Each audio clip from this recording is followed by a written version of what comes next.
하나님이 세상을 이처럼 사랑하사 독생자를 주셨으니 이는 그를 믿는 자마다 멸망하지 않고 영생을 얻게 하심이라.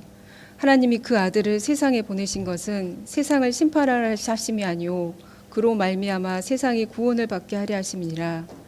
그를 믿는 자는 심판을 받지 아니하는 것이요 믿지 아니하는 자는 하나님의 독생자의 이름을 믿지 아니하므로 벌써 심판을 받은 것이니라. 그 정죄는 이것이니 곧 빛이 세상에 왔으되 사람들이 자기 행위가 악함으로 빛보다 어둠을 더 사랑한 것이라. 악을 행하는 자마다 빛을 미워하여 빛으로 오지 아니하나니 이는 그 행위가 드러날까 하며 진리를 따르는 자는 빛으로 오나니 이는 그 행위가 하나님 안에서 행한 것임을 나타내려 함이라 하시니라. 아멘.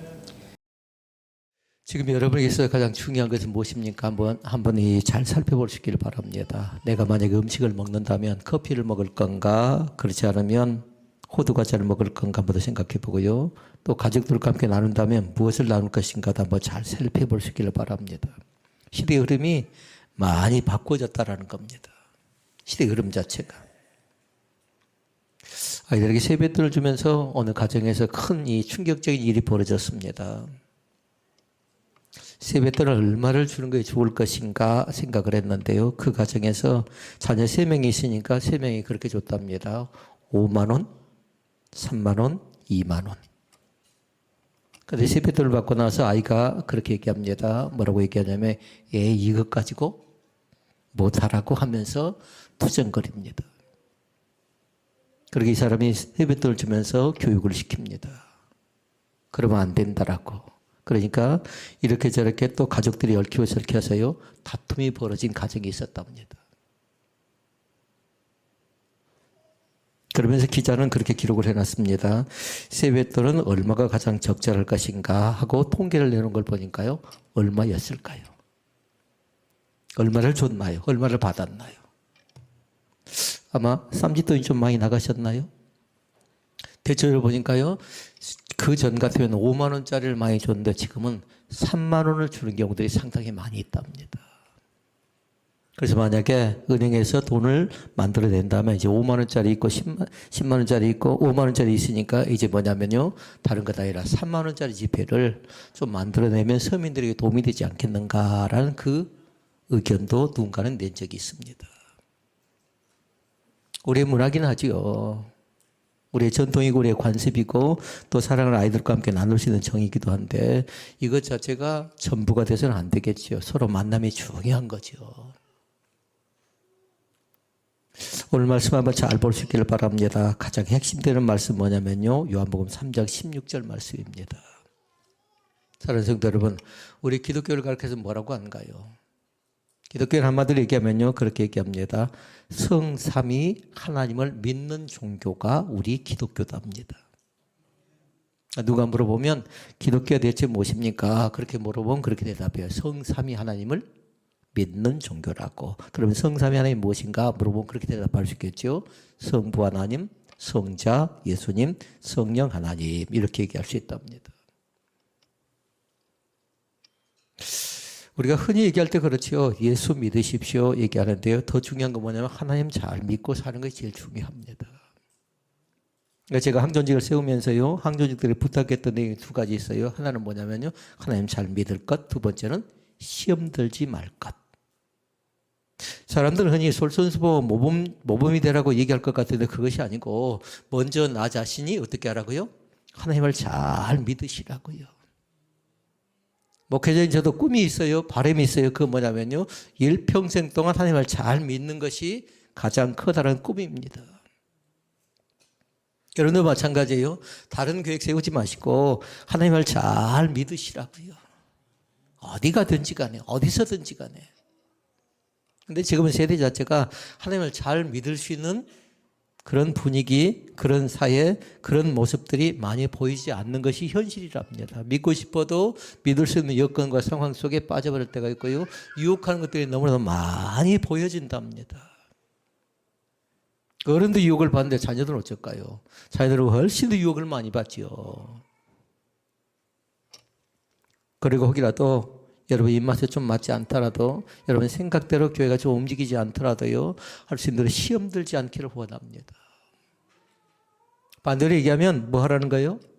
은혜 받으라는 얘기입니다. 은혜. 꼭 은혜 받을 수 있기를 바랍니다. 어디 가서든지요. 어떤 예배를 드리지 간에 은혜의 귀한 자리에 들어가서 하나님이 내가 은혜 받지 않으면 안 된다는 사실을 날마다 고백하시고요. 은혜만이 살 길이라는 걸 날마다 믿을 수 있기를 바랍니다. 기독교는 다른 것 아니었죠. 성삼위 하나님을 믿는 종교라고 말씀하셨잖아요. 성삼위 하나님을. 그런데 기독교는 세 가지의 특징이 있어요. 또 우리가 믿는 기독교 자체가 세 가지의 크나큰 특징이 있는데 첫 번째가 뭐냐면요. 예수를 믿으면 인생이 바꿔진답니다. 술을 많이 먹는 사람이 있습니다. 뭐라고 한가요? 뇌자로? 술? 주정뱅이 하면 5잔가요? 술을 많이 먹는 사람들. 그런 사람들 우리 주변에 있습니다. 그런데 그런 사람들이 교회에 와서 기독교 신앙을 갖고 나서 인생 자체가 바꿔져 버립니다. 강제로 끌려고 하면 안 된답니다. 담배를 강제로 끌려고 하면 안 된답니다. 예습관을 강제로 끌려고 하면 안 되고요. 성령 하나님께 나를 만나 주실 때의 냄새 자체가 이제 그 자체가 싫게 느껴질 그때가 온답니다. 그러니까 제일 중요한 건 다른 것 아니라 성령 하나님을 직접적으로 만날 때에 하나님께 나를 통해서 역사하실 줄로 믿습니다. 예수를 믿으면 인생이 바꿔진다. 부정적에 있는 사람이, 안 된다고 포기했던 사람이, 절망적에 있던 사람이 희망과 소망과 긍정의 사람으로 완전히 바꿔질 줄로 믿습니다. 이 시간에도 바꿔지는 인생이 될 수 있기를 바랍니다. 어제의 내가 아니라는 거예요.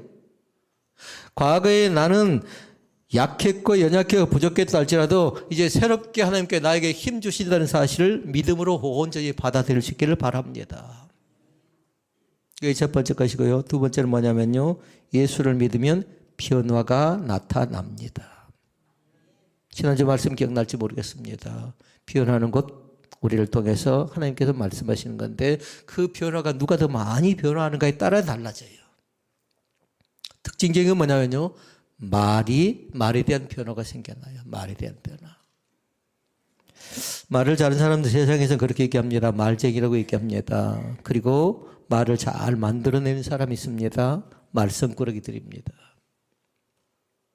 그런데 예수 믿는 사람은 말쟁이가 아니고 말썽꾸러기가 아니고 뭐라고 했죠? 말씀대로 살려고 발버둥 치는 사람이 예수 믿는 사람인 것을 믿습니다. 그래서 서툴어요. 그래서 모순이에요. 그래서 잘 안 될 때가 있어요. 그런데 예수를 믿고 나면 변화가 나타나는데 말 자체가 달라져요. 말씀대로 살아보려고요. 그러니까 선포하는 겁니다. 그게 잘 안 되어지니까요. 그래서 생각 자체가 달라집니다. 그전에는 나를 위해서 무엇을 투자하고 나를 위해서 뭘 할까 생각했던 사람이 이제 나가 아니라 우리를 생각하고 공동체를 생각합니다. 이 공동체에 내가 헌신하고 내가 어떻게 살아갈 것인가. 그것이 다르답니다. 그러니까 여러분들 다른 사람 신앙을 평가할 때 나를 평가할 때 그걸 뭐라고요? 나만을 생각하는가 우리만을 생각하는 건 뭐예요? 더 차원이 높은 건 뭐라고요? 공동체를 생각할 줄 아는 사람이 협력 정신이 있고요. 그리고 공동체를 생각하는 사람이 헌신할 줄 알고요. 공동체를 생각할 줄 알면 희생할 줄 안답니다. 근데 삶이 어쩝니까? 생활하다 보면 금세 또 돌아가 나를 위해서 또 그렇게 살아가 버립니다. 잘못된 건 아닙니다.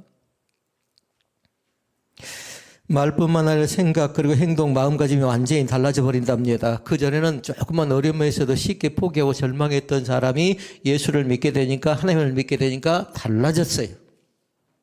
말이 달라지고 생각이 달라지고 행동이 달라지고 마음가짐 자체가 달라져 버렸다고요.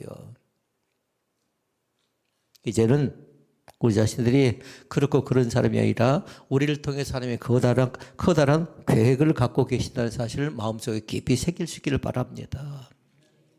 그렇고 그런 인생이 아니라는 겁니다. 세 번째가 있습니다. 예수를 믿으면 나의 신분이 바꿔진답니다. 죄인된 신분이 바꿔져요.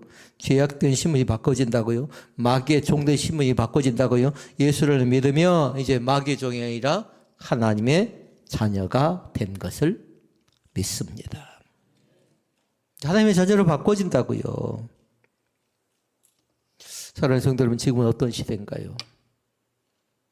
성령의 시대랍니다. 성령의 시대. 그러니까 성령의 시대에 해야 될 것이 한 가지 있어요. 반드시 뭐냐면 취해야 돼요. 성경은 얘기하죠. 술 취하지 말라. 이는 방탕한 것이니 하면서 뭐라고 하냐면 오직 성령의 충만을 받으라 이렇게 얘기합니다. 그러니까 성령의 시대다. 그건 뭐라고요? 성령 충만함을 받으라는 겁니다. 성령 충만함을. 무엇에 취해 있는가 잘 보라고요. 세상 향락에 취해 있는 사람은 이렇게 저렇게 계속 좋은 것만 찾아다닙니다. 음식도 좋은 음식점만 찾아다닙니다. 그런데 우리에게 필요한 건 뭐냐면요. 성령 하나님이 나에게 어떻게 세미한 음성을 주시는가에 따라서 움직이고 활동하게 됩니다. 선한 일도 마찬가지고요. 가장 좋은 것도 마찬가지고 내가 편하다고 해서 안 되는 것이고 성령 하나님이 그 일 가운데 개입하시고 간섭하시고 함께 하라고 할 때 움직여지는 겁니다. 그러니까 늘 선포하시라고요. 성령님, 내가 활동합니다. 내가 움직입니다. 내가 살아가려고 예를 씁니다. 그때 개입하시고 간섭하시고 함께 하시옵소서 하고 성령 하나님을 강력하게 의지하실 수 있기를 주의 이름으로 부탁을 드립니다. 딴 생각하게 되면요. 딴만 먹게 되면 금방 알 수 있답니다. 아, 저 사람 마음을 주지 않는구나. 금방 알 수 있지요. 교회도 그러지요. 교회도. 사랑하는 성도는 마음을 엉뚱한 데 쏟아버리지 말고요. 하나님께 집중할 수 있기를 바랍니다. 좀 잘 안 될 수도 있습니다. 그러니까 집중하기 위해서 어떻게 해요? 우리는 반복, 연습하는 겁니다. 이것이 뭘까요? 이것이 교회에서는 교육인데 훈련이답니다. 사람은 느슨하게 되어져 있어요. 금방 그렇게 되어진답니다. 성령 충만함이 일어나죠. 그러면 성령을 받게 되는데요. 성령 충만함 속에서 또 놀라운 변화가 나타나는데요. 뭐가 달라져 가자면요. 언어 자체가 달라요.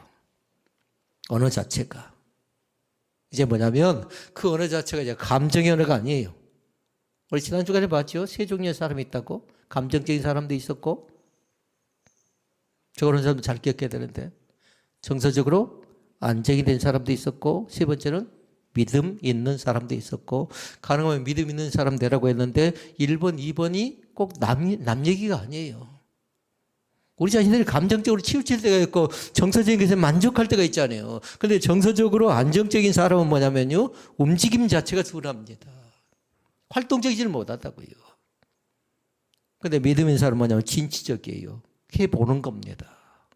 다른 사람은 안 될 거래요. 다른 사람은 못 할 거래요. 그런데 믿음 있는 사람은 뭐냐면요. 하나님께 나를 통해서 일하실 것을 믿습니다 하고 믿음으로 고백하면서 나가는 사람이 믿음 있는 사람인 것을 믿습니다. 언어가 달라요. 왜냐하면 소리금 여자 가운데 보니까 정탐꾼들의 언어를 잘 보십시오. 정탐꾼들의 언어를. 정탐꾼들은 뭐냐면 눈에 보여지는 것만 가지고 크거든요. 안악자수이 너무 크대요. 그러나 다른 사람들은 또 어떻게 봅니까? 커 보인 것처럼 보이지만 실제로 저들은 우리의 밥이래요. 사랑하는 성도 여러분, 우리 앞에 태산처럼 오는 큰 문제가 너무 크게 보이지 않기를 원합니다. 얼마든지 해보면 도전하면 얼마든지 가능한 사실이라는 것을 믿을 수 있기를 바랍니다. 그런 걸 또 해볼 수 있기를 바랍니다. 하지 않고 포기해버리면요. 그 사람의 가능성을 기대할 수가 없답니다. 그러니까 그 사람들의 모습 자체는 뭐냐면요. 성령의 은혜를 받고 성령 충만함이 되죠. 그러면 생활의 태도가 다릅니다. 우리 믿음 사람들의 생활의 태도 가운데 제일 중요한 건 뭐냐면요. 겸비함이에요. 예수님께 말씀합니다. 마태복음 11장 28절 29절에 뭐라고 했던가요? 나는 마음이 온유하고 겸손하대요. 나는 마음이 온유하고 겸손하니 나의 멍에를 메고 배우래요. 그러면서 말씀합니다. 수고하고 무거운 짐진 자들아 다 내게로 오래요. 오늘도 마찬가지 수고의 짐을, 질병의 짐을, 고통의 짐을, 염려의 짐을 나 홀로 지고 너무 근심하지 않기를 원합니다. 저님께 내어 맡기도록 하십시다. 너희 짐을 주께 맡기라. 주께서 우리의 짐을 대신 져주신다는 사실을 믿을 수 있기를 바랍니다. 그러면 어떻게 됩니까? 그러면 삶에 대한 변화가 나타나고요. 생활에 대한 태도가 달라지게 되면, 언어가 달라지게 되면 삶이 변화가 되는데, 하늘과 땅의 복을 받을 뿐만 아니라 하나님께 인정을 받고요, 또 이웃을 위한 삶으로 바꿔지고요, 칭찬과 존경을 받게 되는 줄로 믿습니다. 믿는 사람이 믿지 않는 사람이나 가치관이 있습니다. 모든 사람이 바라는 삶이 있습니다. 여기 앉아 계신 우리도 마찬가지고요. 그리고 라이브 예배 가운데 참여한 사람들도 마찬가지고요. 하나님을 믿지 않는 세상 사람들도 마찬가지인데, 그건 뭐냐면요, 오래 사는 거래요. 그러나 조건이 하나 있어요. 건강하게 오래 사는 것입니다. 건강치 못하게 오래 살지 못하면 여러 가지 힘들겠죠. 그런데 세상 사람들 꿈은 뭐냐면, 오래 사는 장수를 위해서는 나름대로 좋은 음식을 먹기도 하고, 또 좋은 것을 위해서 많이 애를 쓰지요. 부인할 수 없답니다. 그러니까 어르신들에게 빨리 돌아가십시오. 예를 들어서 본인이 그렇게 얘기합니다. 얼른 죽어야지 하죠. 그러면 가서 얘기하라고요. 그럼 빨리 가셔야 되겠네요 하면, 허리를 숙인 사람이 있죠. 허리 펴고 쫓아온대요. 조심해야 돼요. 그러니까 오래 산다는 것이 꼭 복만은 아니지만, 그러나 살아있는 날 동안에 하나님을 찬양하고 하나님을 더욱더 가깝게 할 수 있기를 바랍니다. 또 한 가지가 있답니다. 건강하게 사는 것이답니다. 평안함을 누리며 사는 것이답니다. 어떤 사람은 명예를 쫓아갑니다. 어떤 사람은 권세를 누리려고 합니다. 그런데 보니까 그것이 다 전부는 아니라고 생각을 합니다. 부족하죠, 뭔가. 건강한 것, 오래 사는 것, 평안함을 누리는 것, 뭔가 부족한데 무엇이 부족한가 잘 보라고요. 반드시 뭐냐면 그 뒤에 하나님을 위한 삶이 뒷받침되어져야 될 줄로 믿습니다. 건강에도 마찬가지 하나님을 위한 삶이 되어야 되고, 오래 사는 것도 마찬가지 하나님을 위한 삶이 되어야 되고, 평안함을 누리는 삶 역시도 마찬가지로 하나님과 더불어 살아가는 귀한 은혜가 우리 가운데 있어지기를 원합니다. 동물의 세계라는 프로그램이 있습니다. 근데 보니까 동물의 세계에 보니까요, 그들에게 뭐가 있냐면요, 나름대로의 법칙이 있어요. 식물도 마찬가지였습니다. 자연세계 자체가 살아가는 법칙이 있듯이요, 사람에게도 살아가는 영적인 법칙이 있답니다. 그런데 이 영적인 법칙을 잘 모르면 사람은 계속 허덕이답니다. 특히 우리 기독교인들은 뭐냐면요, 신앙의 영적인 법칙이 있는데 이 네 가지 법칙을 잘 기억하고 메모해 놓을 수 있기를 바랍니다. 이 영적인 법칙을 잘 이해하고 그 법칙을 따라 살아야만 제대로 살고, 반드시 뭐냐면요, 그 영적인 법칙 속엔 결론이 한 가지 있어요. 무엇인 줄 아십니까? 예수를 믿으면 티는 여러분이 아셔야 되는데, 여러분 못하지요? 그러면 라이브 예배 가운데 참여한 사람들이 누군가 적었으면 좋겠습니다. 예수를 믿으면? 박민희 입사님 뭐라고요? 세뱃돈 10,000원 있는데 구원받습니다. 어려운 거 아니었는데. 다시, 예수를 믿으면, 크게 해볼까요? 예수를 믿으면 구원받습니다. 누구든지 상관없어요. 그런데 이 네 가지 법칙 가운데 들어가야 돼요. 네 가지를 알아야 된다고요. 네 가지를 모르면 안 된다라는 거예요. 반드시 예수를 믿으면 구원받는 사실을 반드시 고백할 수 있기를 바랍니다. 이것은 진리예요. 다시, 예수를 믿으면 구원받습니다. 나도 받고 너도 받고 우리 모두가 다 구원한 가운데 들어갈 줄로 믿습니다. 그런데 그냥 받는 건 아니에요. 반드시 이 네 가지를 확인해 보라고요. 한 가지 한 가지 다 확인해 보라고요. 그래서 핵심되는 말씀이 요한복음 3장 16절 말씀. 같이 읽어볼까요? 하나님이 세상을 이처럼 사랑하사 독생자를 주셨으니 이는 저를 믿는 자마다 멸망치 않고 영생을 얻게 하려 하심이라. 아멘. 첫 번째 것, 중요한 것입니다. 하나님은 우리를 사랑하십니다. 이걸 믿는 겁니다. 이거 첫 번째 법칙이에요. 하나님 우리를 사랑한다. 다시 말씀드리면 우리에다 가로 딱 열고 나를 사랑한다라는 거예요. 우리 가정을 사랑한다라는 겁니다. 우리 교회를 사랑한다라고 믿는 것입니다. 그리고 요한복음 3장 16절은 늘 암송하라고요. 손주를 우리가 살필 때도 있잖아요. 자녀를 살필 때고 양육할 때가 있잖아요. 그때도 마찬가지로 하나님은 너를 사랑한단다. 아멘. 찬양해 줘야죠. 날 사랑하심 날 사랑하심 성경에 써있네라고 찬양해 주고 널 사랑하심 널 사랑하심 성경에 써있네라고 찬양해 주고요. 첫 번째 말씀이 이해가 잘 됐으면 좋겠습니다. 하나님은 나를 사랑한다라는 사실. 하나님이 세상을 어떻게 사랑했지요? 이처럼 사랑하사. 이처럼의 뜻은 뭐냐면요. 매우래요. 매우. 많이 돼요. 그런데 많이 가운데 뭐냐면요. 아주 많이 사랑하신대요. 그러니까 하나님은 나를 사랑하신데 아주 많이 사랑하신다는 사실을 믿습니다. 우리가 잘나서 뭔가 조건과 자격에서 그런 건 아니고요. 사랑받기에 합당치 않는 그런 모습과 그런 자격이었을지 몰라도 그러나 하나님이 여전히 우리 가운데 찾아오셔서 그렇게 사랑하신다는 사실을 믿을 수 있기를 바랍니다. 이건 그냥 하는 소리가 아니에요. 어디가 기록되어 있다고요? 요한복음 3장 16절 말씀 가운데 기록되어져 있답니다. 근데 반드시 해야 될 거 있어요. 뭐냐면 지나치게 너무 나 자신을 낮추지 않기를 원합니다. 어떻게 나 같은 사람이 구원받아 하지 않고요. 나 같은 사람도 구원받게 해주심을 감사하실 수 있기를 바랍니다. 할머니 할아버지 전도하기가 그럽니다. 어떻게 나 같은 사람이 천국에 가고 구원받을 수 있겠냐요. 근데 그렇지 않아요. 나 같은 사람이 받아야 돼요. 나 같은 사람이. 할머니 같은 사람이 받아야 되고 할아버지 같은 사람이 받아야 되고 세상에서 전혀 하나님을 알지 못하고 살아왔다 할지라도 이제라도 네 번째가 뭐냐면 영접이거든요. 받아들이는 거든요. 영접하는 사람에게 구원의 귀한 손길이 있음을 믿습니다. 이 시간 우리의 귀가 열릴 수 있기를 바랍니다. 하나님이 너를 사랑한다 라는 그 음성이 들릴 수 있기를 바랍니다. 하나님이 나를 사랑한다 라는 그 음성 자체에 하나님의 귀가 활짝 열려줄 수 있기를 바랍니다. 하나님이 나를 사랑합니다 라는 말씀에 가슴이 뭉클했으면 좋겠어요. 때가 대체 어떤 사람이기에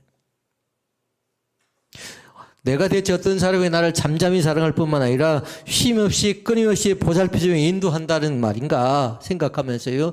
정말 감사합니다라고 감사의 고백을 할 수 있기를 바랍니다. 귀가 열려 주기를 바라고 가슴이 뭉클해질 수 있기를 바라고 하나님이 나를 사랑한다는 말씀 가운데 온몸이 뜨거워질 수 있기를 바랍니다.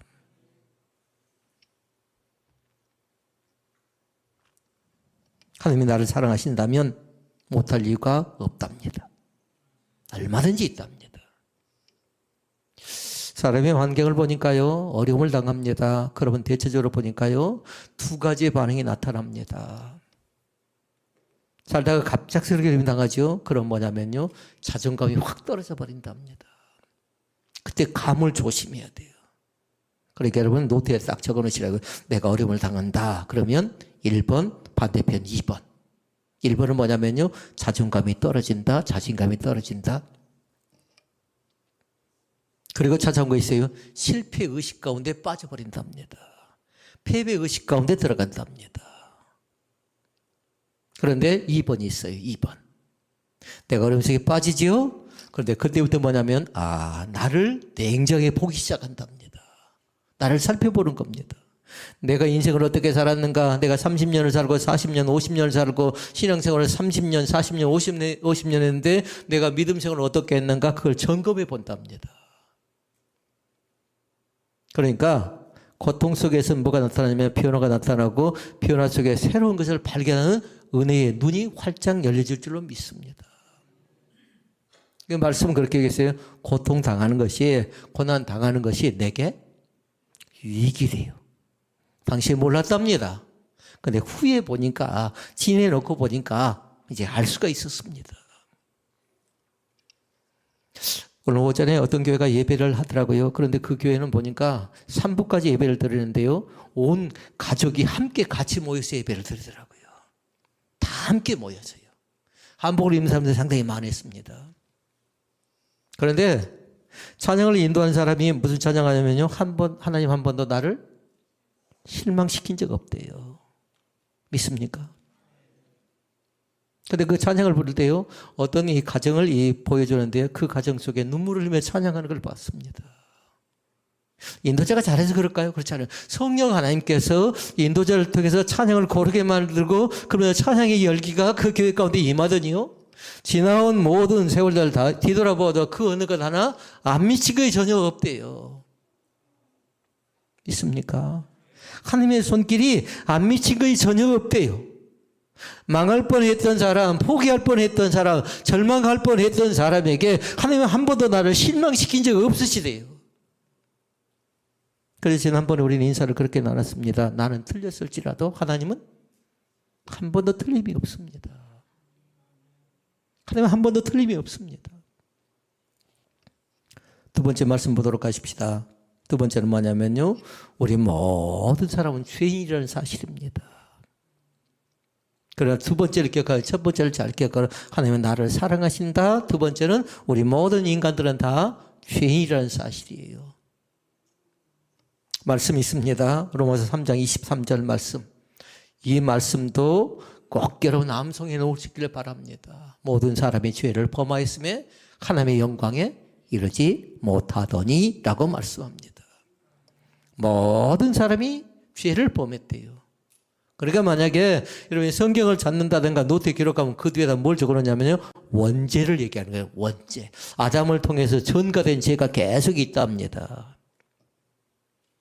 그러니까 착해 보였던 할아버지도 죄인이고 할머니도 죄인이고 아버지도 죄인이고 어머니도 죄인이고 자녀들도 다 죄인인 것을 믿습니다. 사람은 뭐냐면요. 선한 것과 악한 것 있죠. 그런데 뭐냐면요. 선한 것을 먼저 배우지 않고 악한 것을 먼저 배운대요. 악한 것을. 대체로 그런다면 사람들이. 이것을 존 웨슬리한 사람은 뭐라고 했냐면요. 죄로 키우는 경향성 때문에 그런데요. 다시 말씀드리면 모든 사람은 날 때부터 죄로 키우는 경향성이 있어요.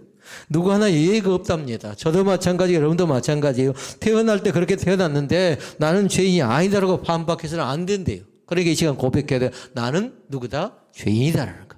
왜? 로마서 3장 23절에 나왔어요. 모든 사람이 죄를 범하였음에 하나님의 영광에 이르지 못하더니 라고 말씀합니다. 모든 사람은 죄인입니다. 아멘. 모든 사람이 다 죄인이라고요. 그러나 2번을 알기 전에 1번을 먼저 알라고 했어요. 아까 뭐 했죠? 우리 하나님은 우리를 지극하게 많이, 매우 많이, 아주 많이 사랑하십니다. 적는 사람은 하트 딱 해놓고요. 뒤에다 뭐라고 적어놓냐면요. 몰라요 해놓으라고요. 부끄러워서 그렇게 딱 적어놓으라고요. 하트를 딱 해놓으라고 하트를. 하나님 나를 사랑하신다. 여전히 사랑하신다. 죄인임에도 불구하고 여전히 나를 사랑하실 뿐만 아니라 그 죄 가운데 빠졌을 때 낭망하지 않게 만들어주고 절망과 포기하지 않게 만들어주심을 성령 하나님인 것을 믿습니다. 지금 너무 많은 사람들이 혼동스러워합니다. 죄 때문에 혼란스러워하고 죄 때문에 삶이 공허하고 죄 때문에 우울하고 죄 때문에 근심 걱정을 많이 합니다. 그러나 이 죄로 인해 죽음은 찾아왔지만요. 그러나 그 죽음 가운데 승리할 수 있기를 바랍니다. 어떻게 하면 좋겠습니까? 이 문제를. 죽음의 문제를 어떻게 하면 좋겠습니까? 그래서 요한복음 3장 16절이 필요하답니다. 하나님께서 이 죄의 문제를 해결하기 위해서 우리 가운데 주신 것이 있답니다.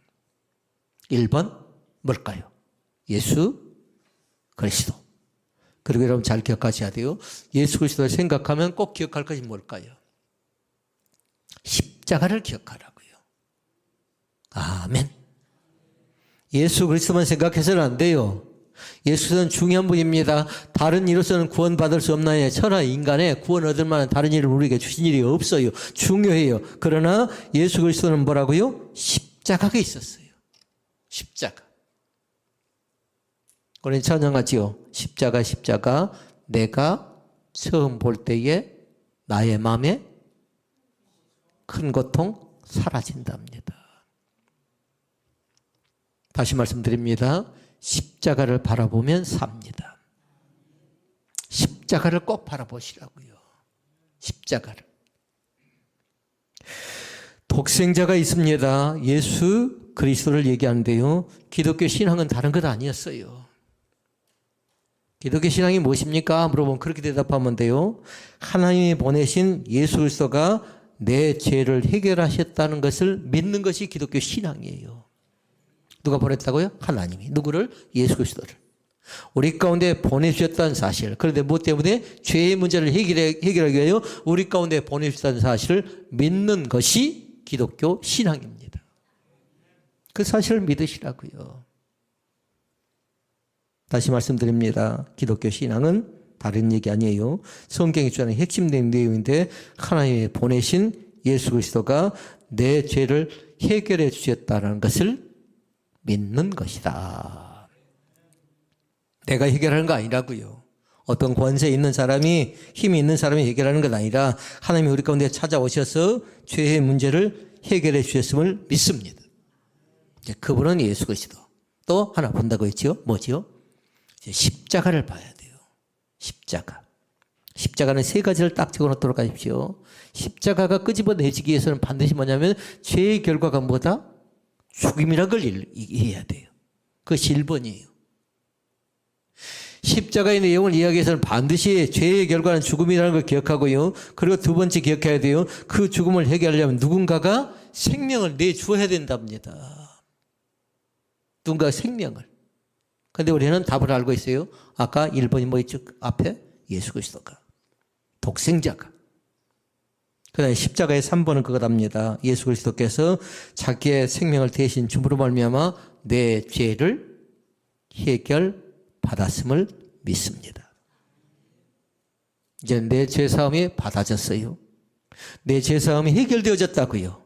그 십자가를 바라보는 순간, 십자가를 믿는 순간에 예수 그리스도를 믿을 뿐만 아니라 십자가의 대속연을 믿는 순간 우리는 죄의 문제가 해결되어졌음을 믿습니다. 사도행전 4장 12절 말씀 같이 읽어볼까요? 다른 이로서는 구원 얻을 수 없나니 천하 인간의 구원 얻을 만한 다른 이름을 우리에게 주신 일이 없음이니라. 아멘. 그 사실을 믿을 수 있기를 바랍니다. 첫째 뭐였죠? 하나님은 나를 사랑하신다. 두 번째, 우리 모든 사람은 죄인이다. 이 죄의 문제를 해결하게 누가 왔다고요? 예수 그리스도가 우리 가운데 오셨다라는 사실. 그리고 예수 그리스도를 아는 사람은 반드시 뭐 한다고요? 십자가에 대해서 알아야 돼요. 십자가에 대해서. 그렇다면 결론적인 말씀입니다. 그러면 우리는 앞으로 어떻게 해야 될까요를 생각해 봐야 돼요. 네 번째 사실. 읽어볼까요? 우리는 구원을 받기 위해서 예수 그리스도를 주님으로 영접해야 됩니다. 이제 잘 기억해야 돼요. 나의 주인이 누구냐라는 거예요. 예수 그리스도가 나의 주인입니다. 베드로는 얘기합니다. 나의 주, 나의 아버지, 나의 하나님이 되십니다라고 고백합니다. 주는 그리스도시요 살아계신 하나님의 아들이십니다라고 베드로는 그렇게 고백하죠. 오늘도 마찬가지. 나는 과연 그분을 어떻게 고백합니까? 라고 물어보면 두 자로 나의 주인 되신다고. 믿습니까? 한문을 써놓으라고 그것 자체는. 주자는. 왕 위에다가 하나 점 하나 딱 찍잖아요. 그전에는 왕처럼 모셨던 것이, 주인처럼 모셨던 것이 세상의 재물일 수 있었고요. 명예, 권세일 수도 있었습니다. 그러나 이제는 예수 그리스도가 나의 주인 되심을 믿습니다. 성경적인 근거는 어디요? 요한복음 1장 12절에 기록된 말씀. 영접하는 자, 곧 그 이름을 믿는 자들에게는 하나님의 자녀가 되는 권세를 주셨으니. 그렇게 예수를 믿는다. 그건 결론적인 말씀이 영접한다라는 거예요. 우리의 마음속에 모셔드릴 수 있기를 바랍니다. 추석에는요, 가족이 함께 예배드리라고요. 그러면서 자녀가 이 네 가지 과정을 잘 아는가 잘 보라고요. 하나님이 나를 사랑하신다는 걸 아는가, 그리고 죄인이라는 걸 안가, 예수 그리스도가 왜 오셨는가 그걸 안가, 네 번째 영접했는가 영접하지 못했는가 확인해 봐야 돼요. 객지생활 하다가 잃어버릴 때가 있겠잖아요. 사회생활하다 믿음이 더 충만하면 좋겠는데 믿음을 잃어버릴 때가 있잖아요. 교회는 나가긴 나갑니다. 그런데 보니까 예수님과 상관없이 산다라면 점검해 줘야 되겠잖아요. 그러니까 가정마다 좀 아쉬운 게 뭐냐면요. 중심적인 사람이 핵심이 딱 잡혀있는 가정은 괜찮은데 핵심이 없는, 중심을 잡지 못한 가정은 굉장히 아쉬울 때가 있습니다. 저 가정 저러다 다 힘들어지는데, 어려워지는데. 오늘 말씀을 정리합니다. 예수 그리스도는 우리 가운데 오셨습니다. 5가지로 정리합니다. 예수 그리스도께서는 내 안에 들어와 계십니다. 이게 첫 번째 고백해야 될 것이에요. 내 안에. 그러면 나만 아니라 이 시간에 또 여러분 가장 가깝게 있는 사랑하는 가족들 가운데도 함께 계십니다. 예수님이 한복을 입었네요. 저 아이에게도 졌까요? 한복을 입은 우리 예성에게도 들어와 계십니다. 아멘 했나요? 예성이가? 두 번째 사실.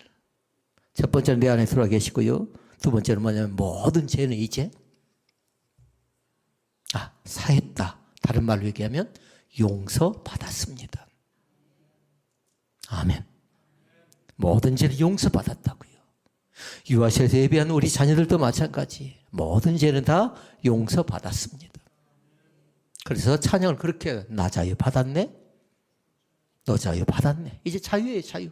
이제 평화라고요, 샬롬이라고요. 그리고 세 번째 있습니다. 하나님의 자녀가 나는 되었습니다. 영접했으니까. 네 번째 사실, 네 번째는 뭐냐면 이제 나는 영원한 생명을 얻었습니다. 그리고 이제 다섯 번째는 뭐냐면 이제 하나님께서 예비하신 풍성한 삶을 누릴 수 있는 권세가 있는 사람이에요. 영접하는 자, 곧 그 이름을 믿는 자들에게 하나님의 자녀가 되는 권세라고 했잖아요. 그 권세는 뭐냐면 하나님께서 주신 삶이 있어요. 삶. 하나님께 주신 것이 있다고요. 그걸 누릴 수 있는 자유, 누릴 수 있는 권세가 있는 사람들이라고요. 우리 가정을 생각해 볼까요? 자녀들이 와서 냉장고문을 함부로 엽니다. 근데 누가 얘기한가요? 전혀 그렇지 않습니다. 지네 집이니까. 그러나 모르는 사람이 오면 어쩝니까? 열기도 어렵지만 열고 막 함부로 하면 어쩝니까? 눈치 주겠잖아요. 그런데 하나님께서 우리에게 자유를 주셨어요. 이제 풍성한 삶을 주셨다고, 누릴 수 있는 권세를 주셨다고요.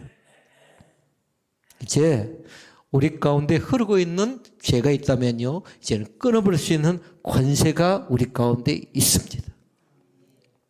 어떤 사람은 그렇게 얘기하더라고요. 각에 흐르는 저주가 있다고 하는데요. 각에 흐르는 저주가 아니라 원죄의 문제를 해결해 맞는 사람에게 이제 저주에서 해방되어졌습니다. 그 기쁨이 있는 사람들이라고요.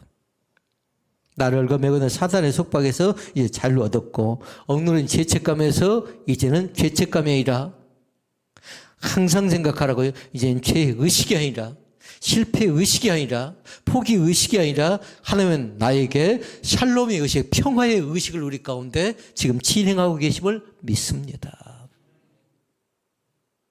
왜 그럴까요? 내 안에 계신 예수님께 나로 하여금 웃게 만들어 주시기 때문에 그렇습니다. 2월 둘째 주에 사랑하는 성도 여러분, 명절에 사랑하는 가족들과 함께 지내고 계신 여러분, 그 라이브 예배에 참여한 사람들, 우리 사랑하는 형제들과도 출타한 사람들 있잖아요. 그분들이 어느 곳에 계시든지 간에 이 예배 가운데 참여한 모든 사람들에게 샘솟는 기쁨이 넘쳐날 줄로 믿습니다. 은혜의 통로로 사용되어져서 새벽 이슬 같은 하나님의 은총이 여러분 가운데 충만하게 임재하시기를 주의 이름으로 축복을 드립니다. 기도하시겠습니다.